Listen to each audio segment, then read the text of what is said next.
Kasus perselingkuhan Virgon dan istrinya Inara Rusli berbuntut panjang hingga menyangkut nama Tanri Anissa. Kini viral video Virgon yang manggung usai perselingkuhan pun jadi bahasan warganet karena satu kejadian unik, yaitu ketika dia ditenangkan oleh seorang wanita yang diduga Widi Fieratil.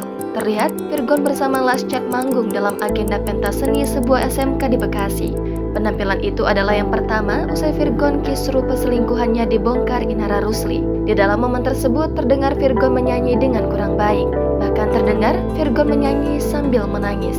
Aksi Virgon pun tak berhenti sampai menangis saja. Dia pun sempat membanting kacamatanya. Lalu terlihat dirinya ditenangkan oleh seorang wanita dari belakang. Kemungkinan wanita tersebut adalah Widi Fieratil yang nampak merangkul tangan Virgon. Memang sebelumnya, Widi Fieratil sempat digosipkan sebagai salah satu orang yang diduga selingkuhan Virgon. Akhirnya, warganet membanjiri kolom komentar dengan hujatan.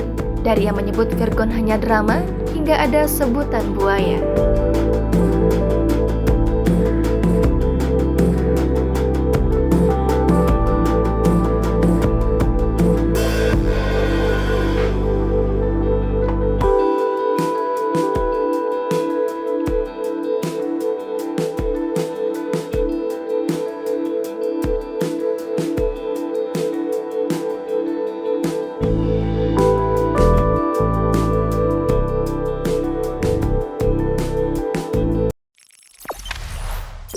Jangan lupa subscribe, share, komen, dan like ya.